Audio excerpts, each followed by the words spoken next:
പുക ഉയർന്നതിന് പിന്നാലെ കോഴിക്കോട് മെഡിക്കൽ കോളേജിൽ അത്യാഹിത വിഭാഗം പോലീസ് പൂട്ടി സീൽ ചെയ്തിരിക്കുകയാണ്. UPS മുറിയിലുണ്ടായ ഷോർട്ട് സർക്യൂട്ടാണ് അപകടത്തിന് കാരണമെന്നാണ് പ്രാഥമിക നിഗമനം. പുക ഉയർന്നതോടെ രോഗികളും കൂട്ടിരിപ്പുകാരും ജീവനക്കാരുമാകെ പരിഭ്രാന്തരായിരുന്നു. ചികിത്സയിലുള്ള രോഗികളെ ബീച്ച് ആശുപത്രിയിലേക്കും മറ്റ് സ്വകാര്യ ആശുപത്രികളിലേക്കുമൊക്കെയായിട്ട് മാറ്റിയിട്ടുണ്ട്. സംഭവത്തിൽ ആരോഗ്യമന്ത്രി വീണ ജോർജ് അന്വേഷണത്തിന് നിർദ്ദേശം നൽകി.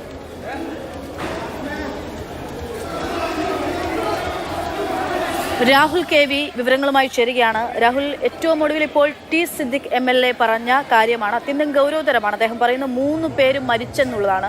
നേരത്തെ ഒരാൾ മരിച്ചു എന്നുള്ള അനൌദ്യോഗികമായിട്ടുള്ള വിവരങ്ങൾ പ്രചരിക്കുന്നു. അത് സത്യമല്ല എന്ന് മെഡിക്കൽ കോളേജ് സൂപ്രണ്ട് മാതൃഭൂമി ന്യൂസിനോട് പ്രതികരിക്കുകയും ചെയ്തിരുന്നു. പക്ഷേ ഇത് വിഷയം മാറുകയാണ്. എന്താണ് അദ്ദേഹം പറയുന്നത്? ഈ 3 പേരെ പറ്റി, ഒന്ന് നസീറ എന്ന് അദ്ദേഹം പറഞ്ഞു, മറ്റു 2 പേരെ പറ്റി അദ്ദേഹത്തിന് അറിവുണ്ടോ?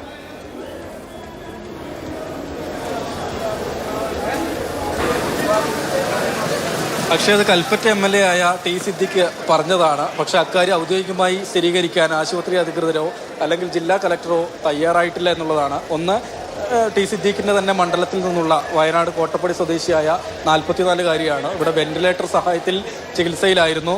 പുറത്തേക്ക് ഇറക്കുന്നതിനിടെ മരിച്ചുവെന്ന് ബന്ധുക്കൾ അറിയിച്ചതായാണ് ടി സിദ്ദീഖ് MLA പറഞ്ഞത്. പക്ഷേ ഏതായാലും അക്ഷയ് പറഞ്ഞതുപോലെ നേരത്തെ ആശുപത്രി സൂപ്രണ്ടുമായും ഇപ്പോൾ ദൃശ്യങ്ങളിൽ കാണുന്നത് ആശുപത്രി പ്രിൻസിപ്പളാണ്. ഈ കാഷ്വാലിറ്റി പോലീസ് സീൽ ചെയ്തതിന് പിന്നാലെ ഇവിടെയുള്ള ചികിത്സാ രേഖകളൊക്കെ അദ്ദേഹം അടക്കമുള്ള ഡോക്ടർമാർ പരിശോധിക്കുകയാണ്. ആശുപത്രി അധികൃതരാണെങ്കിലും മരണമുണ്ടായി എന്നുള്ള കാര്യം ഔദ്യോഗികമായി സ്ഥിരീകരിച്ചിട്ടില്ല. അതുകൊണ്ട് നമുക്കും അത് ഔദ്യോഗികമായി പറയാൻ കഴിയില്ല. പക്ഷേ MLA ഈ ബന്ധുക്കളെ കോട്ട് ചെയ്തുകൊണ്ടാണ് ഇത്തരത്തിൽ മരണമുണ്ടായി, കൂടുതൽ വിവരങ്ങൾ പുറത്തുവിടേണ്ടതുണ്ട് എന്ന് ആവശ്യപ്പെട്ടത്. ഏതായാലും മെഡിക്കൽ കോളേജിനെ സംബന്ധിച്ച് വളരെ ആശങ്കയുടെയും പരിഭ്രാന്തിയുടെയും മണിക്കൂറുകളാണ് ഉണ്ടായിരുന്നത്. അതിന് ഇപ്പോൾ ഒരു അറുതി വന്നിരിക്കുന്നു എന്നുള്ളതാണ്.